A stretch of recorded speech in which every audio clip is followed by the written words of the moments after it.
Croeso bawb i'r cyfarfod llawn ac i ni ddechrau dwi eisiau nodi ychydig o bwyntiau. Cynnal y cyfarfod hwn ar ffurf hybrid gyda rhai aelodau yn y siambr y Senedd ac eraill yn ymuno drwy gyswllt fideo. Bydd yr holl aelodau sy'n cymryd rhan yn rhyfodion y Senedd le bynnag y bont yn cael eu trin yn gyfartal. Mae cyfarfod llawn ac yn elir drwy gynhadledd fideo yn unol y rheolau sefydlog Senedd Cymru ac yn gyfystyr y thrafodion y Senedd a ddibenion deddf Llywodraeth Cymru 2006. Bydd rhai o ddarpariaethau rheol sefydlog 34 yn gymwys ar gyfer cyfarfod llawn heddi. Mae'r rhain wedi nodi ar eich agenda chi, a dwi eisiau atgoffa aelodau fod y rheolau sefydlog sy'n ymwneud â threfn yn y cyfarfod llawn yn berthnasol i'r cyfarfod yma ac yr un mor berthnasol i'r aelodau sydd yn y siambr ac i'r rhai sydd yn ymuno drwy gyswllt fideo. Gyda hynny, felly, yr eitem gyntaf ar yn agenda ni yw'r cwestiynau i'r Prif Weinidog ac mae'r cwestiwn cyntaf gan Dilynwch. Will the First Minister make a statement about the importance of increasing public understanding of politics in Wales? Llywydd, thank Dilynwch for that question. Increasing the public's understanding of democracy in Wales and throughout the world has never been more important. I have today written to President-elect Biden to congratulate him on his victory in last week's elections in the United States. Decision-making in the Senedd during the coronavirus crisis has demonstrated the significance of politics in everyone's lives in an unprecedented way. Thank the First Minister for his answer. I'm sure that he, as he has just said, has been following not only the results of the US election, but the fascinating coverage that has been of it. I'm delighted by the Democrats' victory against probably the worst US president in history. And I'm glad that the First Minister has joined me in congratulating Joe Biden and Kamala Harris on their victory. But that detailed coverage stands in contrast with the situation in Wales, where people have to go out of their way to ascertain facts.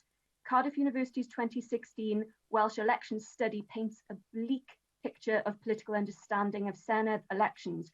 Findings include half the population didn't know the Welsh Government is in charge of health and education, and 40% believe Plaid Cymru were a party of government between 2011 and 16. Now, we know the reason for this. Most Welsh citizens get their news from London-based media. The same study shows only 6% of Welsh voters read Welsh papers. In Scotland, it's 46%. So does the First Minister share my concern about these figures?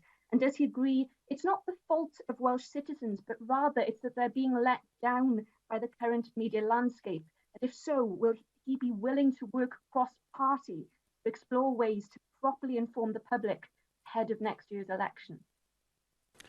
Shall we thank Jill for those supplementary questions. I agree with her that the weakness of the Welsh media has always been a challenge in communicating the significance of devolution here in Wales, and that stands in a significant contrast to the position in Scotland, for example, where Scottish citizens are much more likely to get their news from a Scottish source rather than relying on sources beyond Scotland, as we have so many of our citizens relying on sources beyond Wales. I do think the experience of this year has had a significant impact, however, on the recognition by people in Wales of the fact that devolution and this Senedd is in charge of so many aspects of their lives that have made such a difference over these months.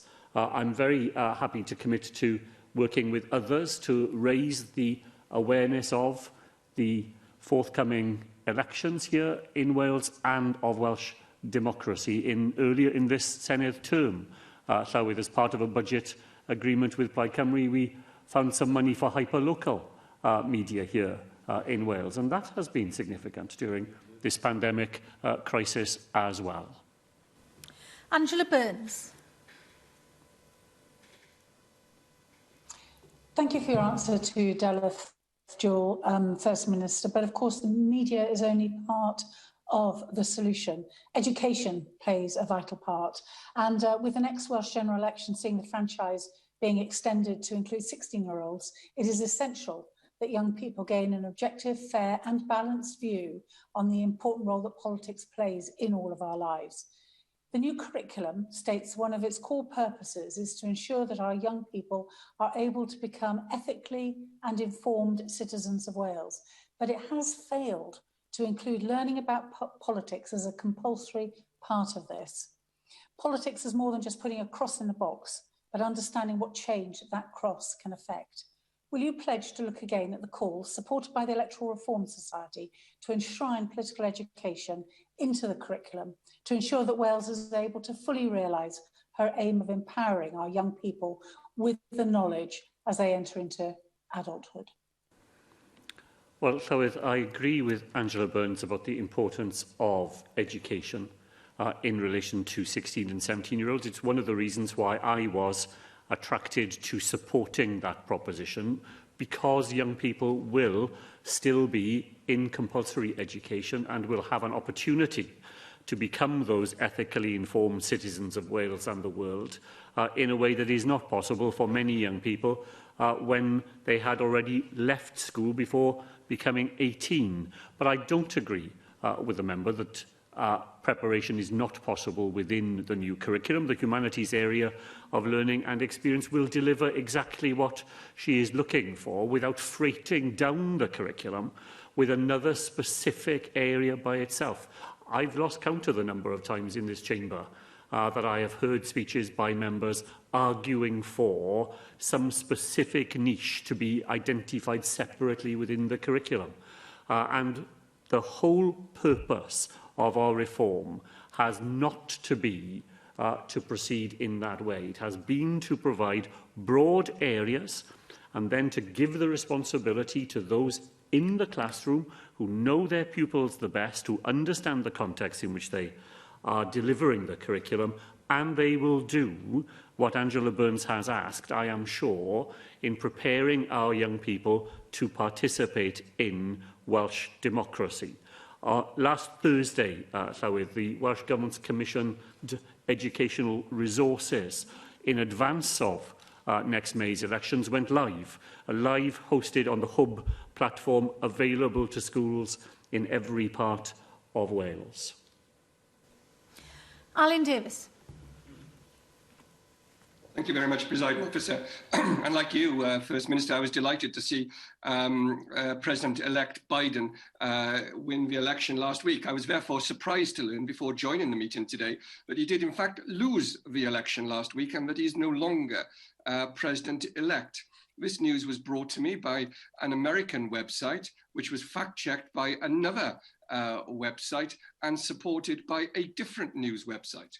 All of those news items, of course, are fake and false and wrong and designed not to inform, but to misinform and mislead. And one of my great concerns, and we have an election coming up ourselves in 6 months' time, and one of my great concerns is that the understanding of politics in Wales is being undermined by dark money, by foreign-funded media or organisations which seek to debase and undermine our politics. We saw this during the Brexit referendum, we've seen it repeatedly since then, and we've seen it in the United States today. Do you agree with me, First Minister, that if we're to ensure that people have a proper, fair understanding of politics and current affairs in Wales, not only do we need to do all the things which you've already debated and discussed, but we also need regulation of the financing of politics in the United Kingdom and regulation of social media? Well, Llywydd, I very much share Alan Davis's concerns at the way in which modern social media, which on the whole is a huge boon to us, but it nevertheless exposes our democracy to attacks from people who are not interested for one moment in making sure that we have ethically informed young people with an understanding of, an interest in and an engagement with Welsh democracy, but instead peddle a very particular and sinister line about the way in which government can play a part in their lives and they themselves can participate in the democratic process. And we're not immune from that here in Wales. As I know Alan Davis has himself made a particular point of drawing to people's attention. Those forces operate in Wales as well as anywhere else, and they will play their part if we allow them to in our own elections in May, which is why the calls that Alan Davis made at the end of his contribution to make sure that the proper regulation of this part of the world is seriously considered by government, and that we don't allow our politics to become infected by money from elsewhere in the world designed not to inform or to educate, but to mislead and to persuade people that things that they are fearful of in their lives are very different to the reality that we understand. Cwestiwn 2, Hefin David. Will the First Minister provide an update on the easing of coronavirus restrictions in Caerphilly? Thank the member for that, Llywydd. From the 9th of November, citizens of Caerphilly will help deal with coronavirus through a new set of national rules. Nowhere has more been asked of people in Wales than in Caerphilly, and I thank all of those who have made such efforts to keep themselves and others safe and well. I'd like to thank the First Minister once again for recognising the efforts we've made longer than anyone else in Wales in Caerphilly, and we made a great deal of progress early on in arresting the growth of the virus in our communities. Many people are emailing me now and asking questions about a vaccine.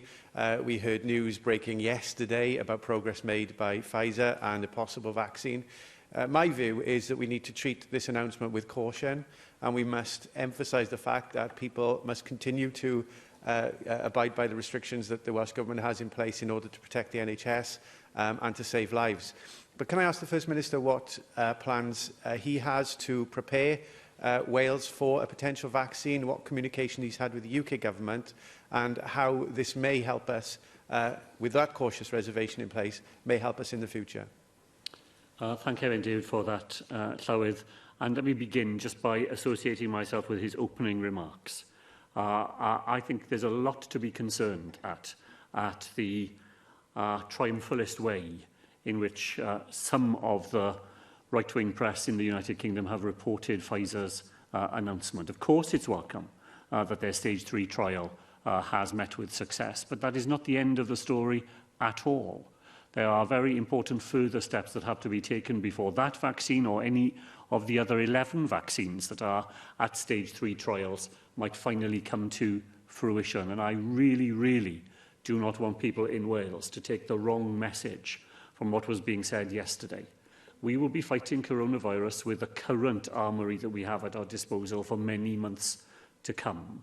And while we look forward to the day when there is a vaccine, we need to be cautious in the way we approach it and not persuade people to act as though coronavirus is over and help is just around the corner. It really isn't going to be like that. In the meantime, we have an agreement with the UK Government. My colleague Vaughan Gethin, in a meeting with other health ministers across the United Kingdom on Thursday of last week, agreeing a whole series of measures.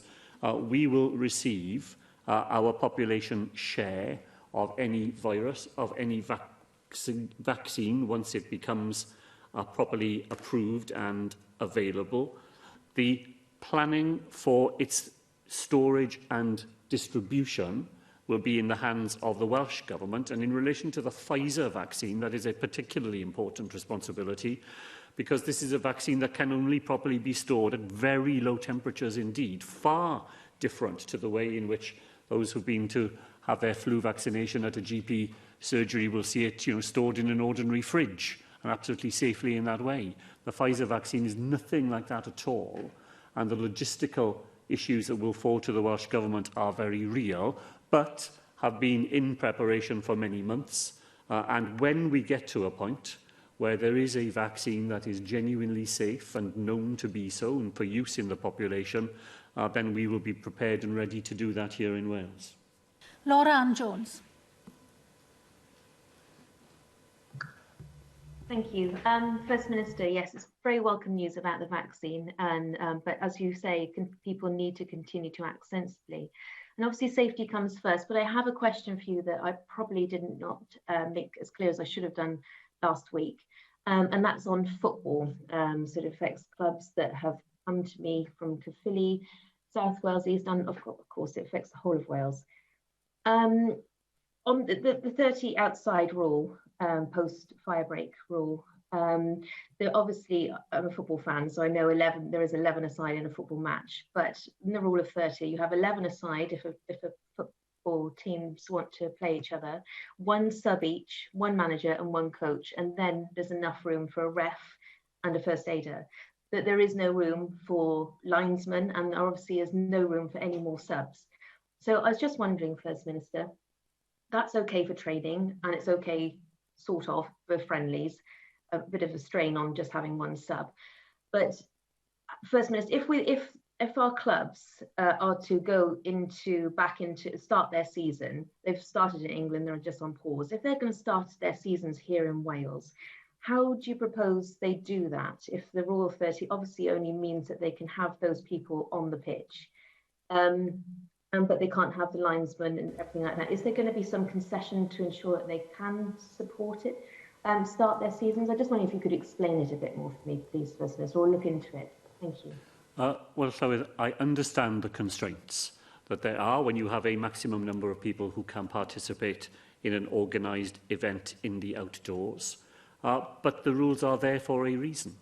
And that the biggest threat that we all face is from the reoccurrence of coronavirus. And the 30 number is designed to try to limit the risks that come with people meeting in any context in the outdoors. And a challenge as it is, and I do understand why these constraints are real for people who have to organise those activities. They're there for a very good and important reason. And it is only when we are more confident that we are genuinely suppressing the virus here in Wales that it will be possible to offer any further concessions. Now, we continue to discuss these things all the time with the governing bodies, and we all look forward to the point when we will be able to offer more to people who give their time, give their commitment to organising teams and making sure that young people in particular can take part in them. But we're not at that point. We're at a point where we still have more people in our hospitals today and more people in critical care than we did back in May of this year. So until we are at that point where things are improving and improving significantly, we've designed the system as best we can, and we have to ask people to be able to operate within it. Cwestiynau nawr gan arweinwyr y pleidiau, arweinydd Plaid Cymru, Adam Price. Diolch, Llywydd. First Minister, we will all, of course, naturally be encouraged by the glimmer of hope we saw yesterday. But as you say yourself, a vaccine should not be regarded as a silver bullet, certainly at this stage in the pandemic. But it is, nevertheless, the news was, I think, potentially a silver lining of what's been a dark and difficult year so far. Could you say a little bit more about the plans that you referred to in your answer earlier? Are you planning, on, at least on a contingency basis, if the necessary approvals are delivered, for the potential for the vaccine to be rolled out initially next month? And could you say a little bit more about the logistical plans that you referred to? So, are you looking at potentially a network of mass immunisation centres, drive-through centres that have been suggested, possibly roving immunisation teams and temporary pop-up facilities in GP surgeries? And who is coordinating and leading this effort across government? And in terms of the refrigeration question you referred to, of course, there was a discussion about refrigeration capacity in relation to a no-deal Brexit and medicines a year ago, and we may be in that position again. Are you satisfied that we have the capacity in the cold chain in order to deal with the virus potentially? So I thank Adam Price for those important questions, and I think his description of it as a glimmer of hope is a good one, because I think that is what it is. It is hopeful, and we need a bit of hope in these difficult times, but we mustn't exaggerate it either. It is the Chief Medical Officer's office in Wales that is in charge of planning for any vaccine that becomes available to us. The Chief Medical Officer was involved in this as far back as June and was in correspondence with our health boards in July to make sure the plans are in place. On the storage issue, so I think our current expectation is that if it were to be the Pfizer vaccine that was available first, with its need to be stored at below minus 75 degrees centigrade, then we would use the facilities available to the Welsh Blood Service. which does have facilities and in different parts of Wales that are able to keep things refrigerated at that temperature. But there are complications. My understanding of this vaccine is that it can only be taken out of refrigeration on 4 occasions before it's no longer capable of being used. So there are some very real constraints with it. It has to be administered twice, as I know the member will know, at a 3-week interval, and it doesn't become effective until the first week after the second dose of the vaccine has been delivered. So there's another set of difficult complications there. We don't yet know as to whether or not it will be effective in older people. And that's particularly a challenge at the moment because the Welsh plan, which is very similar to plans elsewhere in the United Kingdom, is to begin with priority groups and to begin with priority staff who are capable of administering the vaccine. So our plan is that we would start with experienced vaccinators, people who do this all the time, and then we would expand beyond that. So that's in terms of delivering the vaccine. In terms of who will get the vaccine, until we're certain, more certain than we are now, as to which groups in the population this particular vaccine will be effective, then we're likely to start with healthcare staff, social care staff, to make sure that frontline workers who are regularly in contact with people with coronavirus are vaccinated. And then, if it is effective with older people, then it will be care home residents and people in later stages of life that would get the next priority. So it's a priority system. It'll depend on how quickly the vaccine becomes available. We'll get a population share of it here in Wales, but there are a lot of questions which we will not yet know the answers to. As those answers emerge, we will be able to firm up the programme that we will have for delivering the vaccine to those who need it the most first. The Scottish Government has said that it's agreed for its vaccine quota, if you like, to be determined on a population share basis because there's minimal difference between that and calculating on something more like a needs-based formula. You said in the past, First Minister, that in the context of COVID, Wales has a greater vulnerability because it's older, sicker and poorer than average. So will you be making the case for our allegation to reflect a greater than population share on this basis? And in terms of the prioritisation issue, which you just referred to, and the interim order of prioritisation set out by the Joint Committee on Vaccination and Immunisation on the 25th of September, which you said that we would broadly be following. Have you looked at alternative methods for prioritisation? For example, the Oxford Risk Prediction Tool, which stratifies the population according to a wider list of risk factors. In particular, will you be prioritising the rollout of the vaccine in communities with demonstrably greater risk of infection for principally areas of high socioeconomic deprivation, the BME communities, and areas with higher levels of infection? So because of the speed at which we will need to move in the first instance, we've agreed a population share for Wales.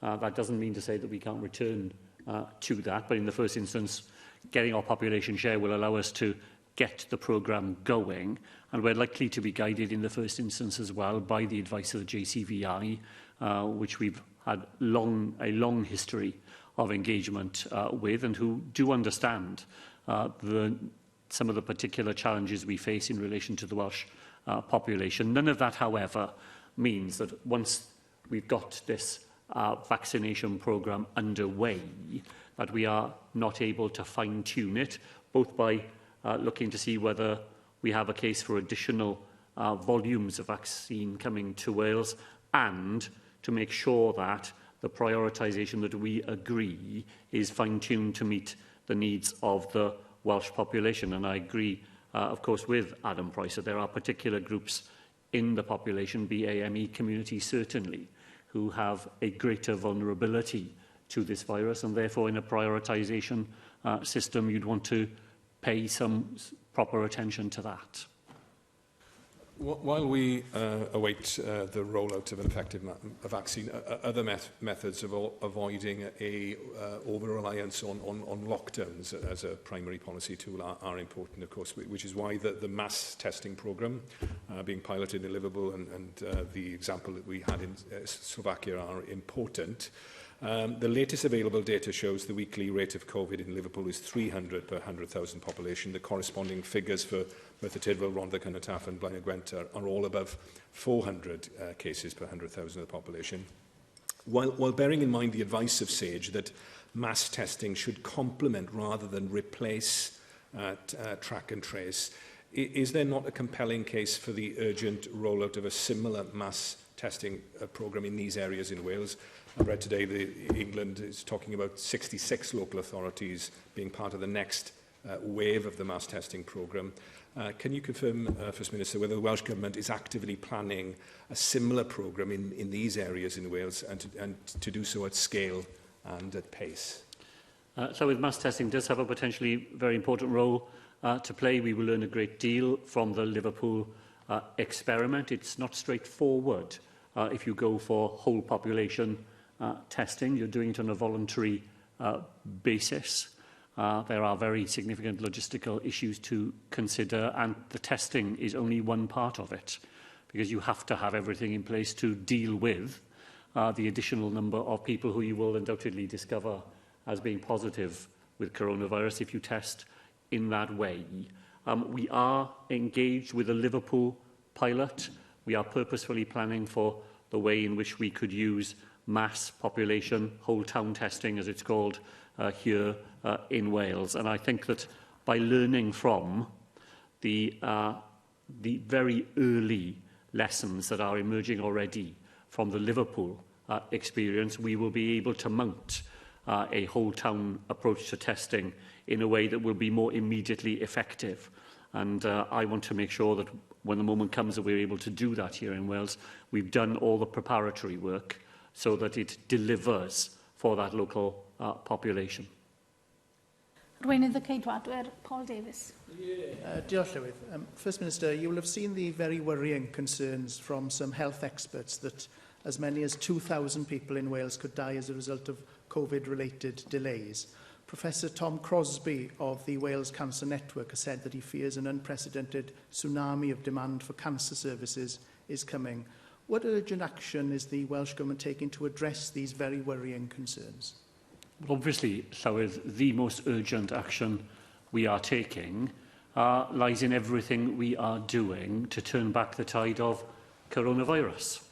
Because the biggest threat to treatments for conditions other than coronavirus comes from our NHS not having the capacity to be able to go on offering those treatments. And we are still far too close to that position in Wales today. The fire break period will, we hope, have given us the opportunity to go on in the Welsh NHS, providing cancer care, providing coronary care, providing stroke care, all those other really important things that the NHS does. But the action, the most important action we can take, and the most important action that every single citizen in Wales can take, is to do everything to turn back the tide of coronavirus, because that will mean that our health service will be able to go on doing those other things, and to do so increasingly, as it has built up its capacity to do so ever since April of this year. Of course, and I very much agree with the First Minister. Our priority has to be tackling this virus, but of course we need to make sure as well that routine surgery and routine services are able to continue, because figures today have shown that around 49,000 patients in September had been waiting for more than a year for an NHS treatment in Wales, and that's a tenfold increase for all treatments compared to September last year. 49,000 people, with many people across the country living in pain and discomfort, waiting for treatment. And those same figures show that 18,000 people are waiting for some kind of treatment at Betsy Cadwaladr University Health Board, of course, that is directly under your control. Now, the Health Minister has himself admitted that as a result there will be poorer outcomes, more people having avoidable disability, more people potentially losing their lives with non-COVID care. So, First Minister, can you tell us what discussions the Welsh Government is having with health boards across Wales about managing these waiting times and the impact that this may have on the Welsh NHS in the medium and longer term? And given the pressing nature of this matter, will you now give serious consideration to perhaps establishing COVID-free hospitals across Wales so that we can start addressing these worrying figures? Well, Llywydd, of course, we discuss these things all the time with our local health boards. The member will see in their Q3 and Q4 plans all the actions that they are taking to try to provide for non-coronavirus care while dealing with the impact of the global pandemic. What health boards say to us is that their staff are exhausted by the experience of this year, and that we are going to be asking them again this winter to cope not just with the over 1,400 patients who are now in beds in Welsh hospitals suffering from coronavirus, but we are going to ask them to do all those other things as well. And our health boards report, as do organisations like the RCN and so on, real concerns about the resilience of our workforce, of everything that we are asking of them. And much of what we are doing is to try to make sure that we look after those staff so that they can go on doing all the things that Paul Davies has suggested. The idea of coronavirus-free hospitals in Wales is a difficult one, I think. Our health boards are preferring to have green zones and red zones inside existing hospitals. I mean, I'll give him the example which he will know the best. What would he like Withybush to be? A hospital devoted to coronavirus only, so that anybody with coronavirus ends up in Withybush, or anybody in the Withybush area who has coronavirus has to go somewhere else for their care, because Withybush has become a non-COVID hospital. And that's a difficult issue, as he will recognise, in every part of Wales, isn't it? Because we have rural communities with single hospitals, small often in scale, doing everything that is needed for that local population. And if you're in a very big metropolitan area where you've got hospitals close by to one another, then maybe that is a viable possibility. I think it's much harder to make it fit the geography and the population distribution in Wales. First Minister, of course, it is critical that the Welsh Government explores every opportunity to resume non-COVID care so that people can access vital treatments as soon as possible. And it's deeply worrying to hear the Health Minister say it would be foolish to have a plan for backlogs before the pandemic is over. Now, it's also crucial that the Welsh Government considers how it also supports our NHS workers at this time, as the First Minister has just referred to. The Royal College of Nursing in Wales have made it clear an increasing number of staff are actually accessing mental health support due to the pandemic. So it's absolutely critical that a strategy to support the NHS workforce is delivered to nurture and indeed support our frontline staff. So can you tell us how is the Welsh Government responding to the concerns of the Royal College of Nursing and indeed others regarding the impact on NHS workers? And can you tell us what workforce planning is actually currently taking place? And should there be further pressures on the NHS in the future, how will the Welsh Government protect and support our NHS workers in the face of those pressures? Well, I do entirely agree, Llywydd, and said so myself in answer to Paul Davies' second question, that one of the real constraints we face this winter is in the finite number of staff that we have, the experience they have all gone through, the fact that as frontline staff they are particularly vulnerable themselves to contracting coronavirus. Their recovery is no different to anybody else and is often a long and difficult one. So I said to the Leader of the Opposition that the Q3 and Q4 plans from our NHS colleagues focus particularly on making sure that we can sustain our staff through this very difficult period. We've provided new services available to the whole breadth of NHS staff in relation to mental health. We've provided further training to staff to be able to deal with a broader range of demands that will come their way. But when we look forward to a winter in which coronavirus shows very little sign of going away, where we've yet to begin the flu season, where winter brings with it all the other things that we know happen when you have an older, sicker, more vulnerable population, as Adam Price says, then doing everything we can to support our colleagues in the health service is top of my agenda and that of the Health Minister here. Some of the things we were able to use earlier in the year are not so easily available to us. We were, as Paul Davis will know, back in April and May, able to recruit students who were just finishing their courses. They were ready to be deployed in clinical circumstances. That isn't the case in November and December. We recruited back into the service people who had recently retired and were willing to come back. We may well be looking to people to help us in that way again. And the good news is that despite all of this, recruitment to the Welsh NHS does go on being very successful. We have filled our GP training rotas and overfilled them this year compared to any other year, including in North Wales, which the member mentioned. So the longer-term sustainability of our health service staff is based upon our ability to recruit into courses, into training schemes, and on that score, despite the very bleak year we're in, we continue to do well in Wales. Question 3, Janet Finch-Saunders. Diolch Llawr. Will the First Minister make a statement on non-COVID-19 related treatment in Betsy Cadwaladr University Health Board? Thank you, Llywyd. Each health board will continue to deliver essential services. The quarterly NHS Wales operating frameworks and the subsequent plans developed by health boards set out the actions being taken to increase capacity, cautiously restoring other services safely over time with a phased approach based on clinical priority. Thank you, First Minister. And this really follows on the very pertinent points that our Welsh Conservative leader Paul Davis has raised here today. Because certainly residents and indeed patients, residents of mine and patients in Aberconway with non-COVID medical needs certainly are being left behind. I have one constituent who saw their gastro appointment cancelled in April and only secured a telephone consultation by turning and taking to Twitter. Another resident has been waiting for a double knee replacement since November 2017.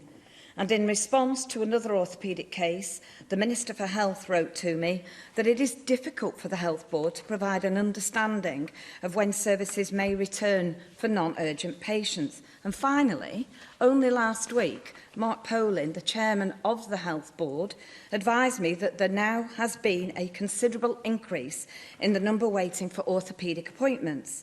Neither the Acting Chief Executive nor the Minister are able to give me dates for treatment where my patients have been waiting for this treatment that is considered in many cases to be urgent, and they are just waiting weeks and months. So what urgent steps will you take to ensure that more wards are set aside for non-COVID related treatment in North Wales? Or will you put some merit to the proposals put forward to Paul Davis today to actually open up some areas of non-COVID sort of areas where treatment can be carried out to deal certainly in the Betsy Cadwaladr University Health Board with their orthopaedic crisis and other treatment requirements? Thank you. Well, I don't think that is quite the point that Paul Davis made to me. Mr Davis was asking whether we would consider making whole hospitals non-coronavirus sites. And I explained to him why I thought that would be challenging given our geography. I think it would be challenging given our geography in North Wales. I'm not sure that the members' electors would thank her if we were to take that advice, given the implications that that would have for people suffering from coronavirus in her constituency or others. As I've said, the impact of coronavirus on our health service is profound, not simply in the number of people who are in our hospitals suffering from it, but in the ways in which clinicians now have to operate. So an operating theatre that previously would have carried out 8 orthopaedic operations in a single day is now probably only able to do 3 such procedures. And that is because the operating theatre has to be cleaned after every single operation, because clinicians are wearing full PPE in doing so. The productivity, no matter how hard you try, no matter how much we ask of our staff, coronavirus has a very, very real impact, not just on the number of people who we are able to draw into the system, but the rate at which our clinicians are able to treat them.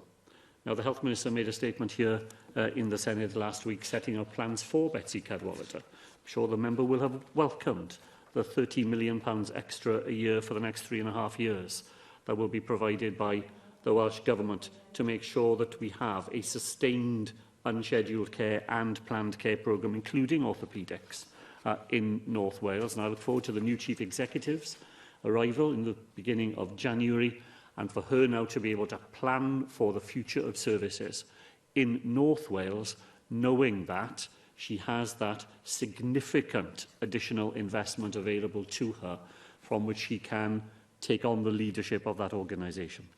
Mandy Jones.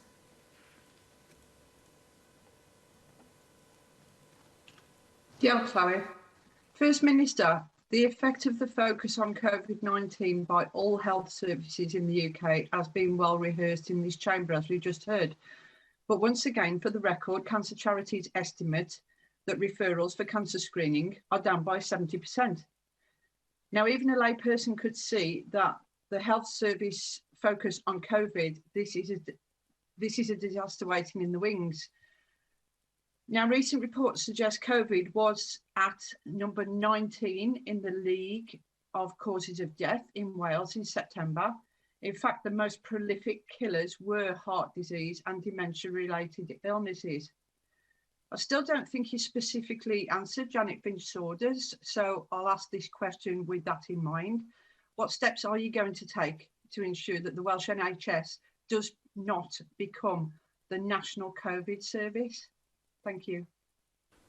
Well, I would completely disagree with the member, because I think her suggestion is that we have somehow over-prioritised the treatment of coronavirus patients here in Wales. Last week, Public Health Wales reported that the 2,000th patient in Wales to die from coronavirus was being reported in their statistics. I don't think those people or their families would agree with Mandy Jones that somehow we should have neglected the care of coronavirus patients in order to care for others. And she seems to deny the fact that there is a choice that has to be made here. Because the health service cannot simply manage to do everything we are asking of it in a global pandemic and carry on as though the global pandemic were not taking place. It's very easy where she sits to think that easy choices of that sort can be made. They simply don't exist in the real world. They simply don't exist in the lives of the staff that we rely on to provide these services. The single biggest contribution that can be made to making sure that non-coronavirus care can be continued is to take coronavirus seriously. That's what she fails to do, and she's doing it again this afternoon. Question 4, Mike Hedges. What powers does the Welsh Government have to control the use of fireworks? Thank Mike Hedges for that, Llywydd. The Welsh Government does not have any specific powers to control the use of fireworks. The sale and use of fireworks in Wales is governed by regulations under the Fireworks Act 2003. The power to make such regulations rests with UK ministers. Can I thank the First Minister for his answer and clarification of where powers reside? Firstly, I have no problem with fireworks on the 5th of November, an organised firework display either on the 5th of November or for events like the Chinese New Year and Diwali. My concern is around the all-year use of fireworks, which affects some young children, some elderly, and especially some military personnel who could be re-traumatised by hearing an unexpected explosion, as well as the effect it has on animals. Also, I'm concerned about the effect it has on air quality. What representation has the Welsh Government made to strengthen the Fireworks Act? Mike Hedges for that, and he rightly draws attention to the adverse impact on a whole range of individuals and other causes in our society of the irresponsible use of fireworks. Now, I know Mike Hedges will know that the House of Commons Petitions Committee reported on the sale and use of fireworks towards the end of last year. On the 14th of January, my colleagues Leslie Griffiths and Hannah Blythen wrote jointly to the UK Minister responsible for responding to that Petitions Committee report.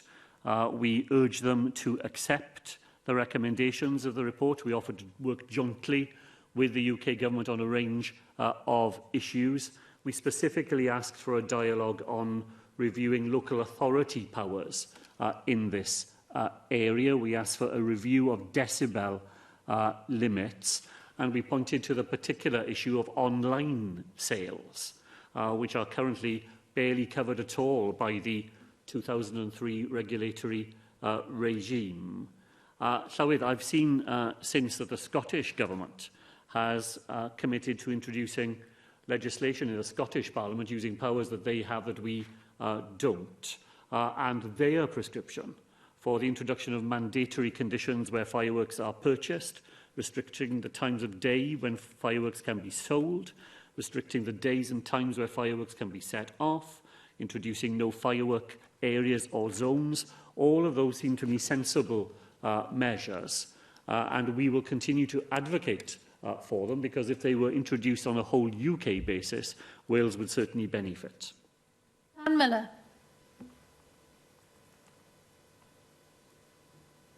Thank you, Presiding Officer, and thank you for that answer, First Minister. I think it is important that action is taken to curtail the use of fireworks. There's no doubt in my mind that they've become a more frequent problem, it seems to me, from around the end of Halloween all the way through to the new year. And we know, as Mike Hedges has quite rightly pointed out, that it's not just pets, it's not just livestock, wildlife, or young children, but our military personnel in particular, those with PTSD, can suffer considerable harm, and it can trigger all sorts of awful memories for them. Can I ask you, in the meantime, if Wales doesn't have the powers to take more concerted action, what work the Welsh Government will do in order to promote the responsible use of fireworks through things like guidance, which can be disseminated then to particularly those who organise events where fireworks are going to be let off. I think that these are useful things that could be done by the Welsh Government with its existing powers. And also, of course, there's the need to educate young people in our schools. We often talk about the dangers of fireworks in our schools for young people, but we don't often talk about the impact that using them has on other people. And I think that is something which perhaps could be done. Well, I agree with all the points that the member has made. What we want to see is responsible use of fireworks. As it happens, I quite like a good firework display myself. I enjoy seeing one. But you want to do it in a way that doesn't cause the unintended harms that Darren Miller has referred to. We have worked with our local authorities and our police here in Wales on the enforcement powers that they have. I know the member will be interested that reports from the four Welsh police forces after last week suggest quite a difference between those forces that essentially police rural areas, who reported a quiet bonfire night with very little calls on their services, and some far, far more difficult moments in the South Wales and Gwent police areas with utterly unacceptable attacks on firefighters and on police officers when called to deal with untoward incidents. We did work with the UK Government in the run-up to this bonfire night on a promotion campaign trying to persuade people to use fireworks properly and responsibly. I'm very happy to go on doing more of that, but I do think that there is a regulatory issue here. The 2003 Act was put on the statute book because of the aftermath of the millennium, when there was a widespread use of fireworks that appeared to carry on in the years immediately after it in a not very acceptable way. So the 2003 regulations did help. to put some shape around that and to bear down on the worst excesses.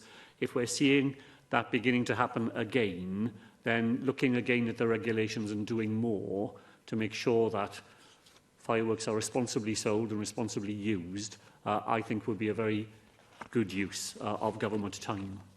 Helen Mary-Jones. Grateful to the First Minister for the answers that he's already given. I mean, it's certainly the experience of parts of the region that I represent. I've had unprecedented calls this last week from places like Llanelli, Pontebarem, Kidwelly, where the unregulated use of fireworks may have been greater than would normally have been the case because, of course, there were no formal displays. I was interested in what the First Minister said about the lack of powers, and obviously that's not something that can be changed quickly. And also in what the First Minister had to say about working with local authorities around enforcement and with the police service. Can I ask the First Minister today to look again at that as we run up to the new year, which is another time where we get a lot of fireworks being used, to see if there is sufficient capacity and whether some additional resources might be needed either by the police service or by local authorities to enable them to effectively police these kind of incidents, because as the First Minister has said in responding to others, this can be very distressing for individuals as well as for pets and livestock. Yes, certainly, Llywydd. We will look to work with our police forces and our local authorities, learning the lessons from the recent days. Of course, we were in a fire break period here in Wales, which added another layer into the complexity of this. But we will want to make sure, as I said, we've got a preliminary set of reports from all 4 police forces in Wales. We'll collect information from our local authorities as well and see whether there is anything further we can do working together to plan and prepare for other parts of the year when fireworks are in widespread use. Caroline Jones.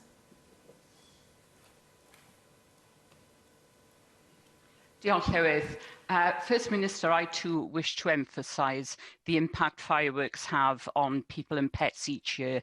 And Bonfire Night has become Bonfire Week in recent years, and fireworks have become increasingly more powerful. Combat veterans and pets live in fear during this period as quiet neighbourhoods resemble war zones. First Minister, what discussions have you had with the other governments in the UK about restricting the use of fireworks to certain hours, for example, between 6 and 8 p.m. on November the 5th, or preferably only allowing organised displays? Thank you. Caroline Jones, for that. We're in discussions with BEIS, the department in the UK government, and indeed with the Scottish government over their proposals. So we're very keen to work with others on this issue. There are a range of different possible solutions, some of them that Caroline Jones referred to. But my understanding is that it is perfectly possible now to manufacture fireworks that don't have loud noises. That you can get the display without the adverse impacts that have, as we heard from Darren Miller and others, the impact on people suffering from post-traumatic stress disorder, or animals, or very young children, who can be very frightened indeed, more by the noise than by the sight of fireworks. And if manufacturers can do that, then we may be able to bear down on the problem at source, as well as doing some of the other things that members this afternoon have suggested. Vicky Howells.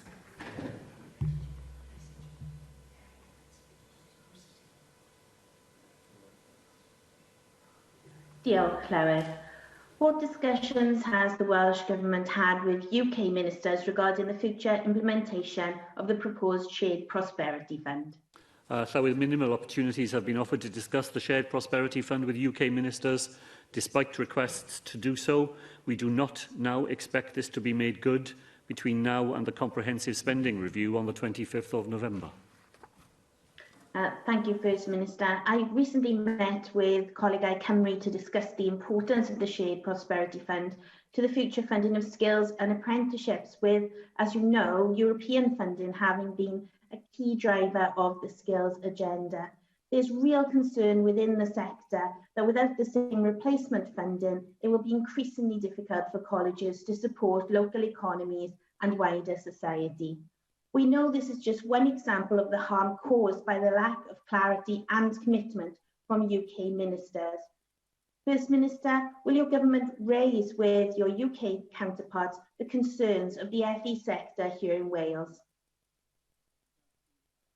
We will certainly do that. We do this at every opportunity. It falls on very deaf ears. Llywydd, the Welsh Affairs Committee of the House of Commons, chaired by a Conservative Welsh MP, said themselves that they were disappointed that the UK government appears to have made negligible progress in developing its replacement for ESI funding, and that its repeated promises of a consultation have failed to materialise, demonstrating a lack of priority. Our colleague, the Counsel General, wrote to Robert Jenrick, the member of the Cabinet responsible for the Shared Prosperity Fund, on the 12th of October, asking for a meeting to discuss matters in relation to education and all the other things that have been supported by EU funding in Wales. We're yet even to receive a reply, let alone to have a meeting. And Vicky Howells is right to point to the importance of this funding in our further education sector. And there it is not simply a matter of the quantum of money, but it's the fact that under European funding you had a 7-year multi-annual funding framework, so that if you're going to bring apprentices through the system, you can't do it in a single year. You need to be able to plan over years ahead so that you can employ staff, you can develop facilities, you can offer guarantees to those young people. We don't know even how much money we have coming from next year, let alone the opportunity to have that guaranteed over the sort of period that we've previously been able to enjoy, with all the benefits that Vicky Howells noted. Cwestiwn 6, Joyce Watson. Diolch, Clywyd. What discussion has the First Minister had with the UK Treasury regarding VAT on personal protective equipment? Thanks, Joyce Watson, for that. Llywydd, the Minister for Finance and Trefnydd wrote to the Financial Secretary to the Treasury on the 30th of October to ask that the decision to reinstate VAT on clinical PPE with effect from the 1st of November be urgently reconsidered. I thank you for that answer. But it's actually unthinkable that the UK Treasury would add VAT to PPE, and the impact that that surcharge would have on small businesses across Wales, who are rightly trying to do the right thing for their staff and for their customers to keep those people safe. And also for charities and third sector organisations who are providing direct help to people in communities right across Wales, and again trying to keep those people safe. So will you ask again the UK Treasury to not force this safety tax on Welsh businesses, charities and third sector organisations? Well, I thank Joyce Watson for that and entirely agree with her. It's unfathomable to me as to why the UK government has decided that this is the right moment to add additional costs onto essential safety equipment. We are providing PPE on an industrial scale in the Welsh NHS and social care system. 414 million items of PPE already this year, of which 220 million have been provided to social care providers. It will cost, in the Welsh system alone, an extra £20 million, which is money now we don't have to provide services for cancer patients and cardiac patients, all the other things that members on the Conservative benches have been asking me about this afternoon. That money will now be handed back to the Treasury as a result of this decision. But Joyce Watson is very right to point to the impact on small businesses and charities here in Wales. Organisations that are really struggling during the pandemic, whose business model has been very badly affected by it, who are trying to do the right thing, who are spending money on PPE for their staff and sometimes for customers. Now they will be paying that. No, Andrew R.T. Davis suggests to me they'll just get it back. Well, small businesses which are not VAT registered won't get it back at all. Charities which are VAT exempt will not get it back at all. So I'm glad to see him defend it. I'm glad to see that he thinks it's a good idea that a safety tax should be introduced here in Wales. It tells us a lot about the priorities of people on those benches, that they're willing to pontificate when they think it suits them, and then when something as ridiculous as this happens, they're prepared to defend it as well. Question 7, Dawn Bowden. Stand up. Will the First Minister make a statement on the most recent COVID-19 infection data in the Merthyr Tydfil local authority area? Merthyr Tydfil local authority area has seen a high incidence of COVID-19 infection in recent weeks. The increase in incidences seen throughout Wales was the reason we introduced a fire break. There are early signs of an incidence rates decrease in Merthyr Tydfil and elsewhere in Wales. Thank you for that answer, First Minister. And people are naturally relieved that we've now left the period of the fire break. However, the data for Merthyr Tydfil does remain worrying. And while it's true, as you've already stated, that the initial indications from the fire break appear positive in the area, we clearly need to continue behaving in ways that reduce the risk of infection, in the hope that over the next 2 weeks, the positivity test rate continues to reduce. And like you, I'm certainly pressing that message at every opportunity. But also important, First Minister, were your comments yesterday that you're monitoring the success of the whole town testing pilot in Liverpool. And I understand that active consideration is being given to this being done in Merthyr Tydfil. So following on from your answer to Adam Price on this point earlier, can you confirm when we will get a decision on this and when such a mass testing programme in Merthyr Tydfil specifically would be likely to start? And can you reassure me that discussions are taking place within Welsh Government about the logistical challenges of such a process and the many practical consequences that might arise, including ensuring that local authorities will have the adequate resources available to them to support such a programme, particularly in relation to track and trace and community support? So I thank Dawn Bowden for that, and thanks to her for everything I know she is doing, as are other colleagues, to get that message across to people in different communities in Wales, that while we all feel a relief at the end of the fire break period, it's how we behave in these next 2 weeks which will be absolutely crucial. And if people turn a sense of relief into a sense of not doing the things that we all need to do, then we will simply lose all the benefits that we have achieved together through the way in which the fire break period in Wales was observed. So I thank her very much for everything she is doing to reinforce that message. I'm happy to confirm again that there is a planning team in place. It's led by Cwmtaf Morgannwg University Health Board. It's with the local authority, and its purpose is to plan for whole borough testing in Merthyr. That team will be joined by 3 military planners on Thursday of this week. They will be individuals who have direct experience of what has been happening in Liverpool, and they'll bring all of that to that planning group. But it is still planning, and it's planning not simply for the testing, but as Dawn Bowden has said, for the aftermath of that testing, because when you find many, many more people who have tested positive, you need teams in the TTP system then to follow them up and make sure that they are properly advised. All of that needs to be in place in order to make sure that people in Merthyr, if that is where we have a first whole town testing in Wales, that they get the service that they need, and that's what that planning is designed to achieve. Cynnig cwestiwn 8, Jane Bryant. Diolch, Llywydd. How is the Welsh Government supporting schools throughout the COVID-19 pandemic? Thank Jane Bryant for that. Llywydd, we continue to work with schools and local authorities to provide ongoing support based on the latest scientific and medical advice. The Minister for Education has published operational guidance for local authorities working with their schools to ensure schools remain as safe as possible. Thank you for that answer, First Minister. The dedication and flexibility that the education sector has shown throughout this pandemic has been remarkable. Online learning, extensive health and safety protocols, bubbling, and the whole arrangement of school buildings has seen teachers and staff do everything in their power to ensure that pupils have as little disruption as possible.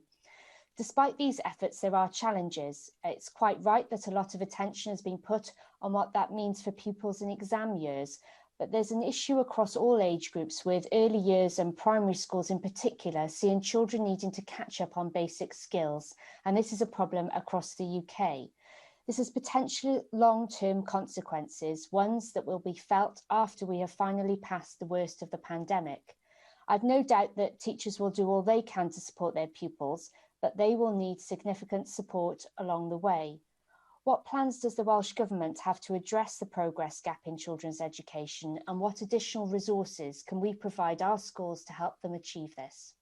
Well, thank you, Brian, for that question. And of course, at the heart of the Welsh Government's response is the Recruit, Recover and Raise Standards programme that my colleague, the Education Minister, launched earlier in the year. And that is designed to give schools the resources they need to recruit additional staff to deal with exactly the issues that Jane Bryant has identified, the progress gap and the impact on learning that has taken place as a result of coronavirus. Now, my understanding is that schools are using that money in imaginative ways. They're recruiting new staff and new teaching assistants, but they are also extending the hours of part-time staff, deploying people in more flexible ways. And all of that is designed to do what Jane Bryant has suggested, Llywydd, to make sure that the resources are there, financial and in staff terms, to make sure that those young people who've missed out on education through no fault of their own because of the impact of the pandemic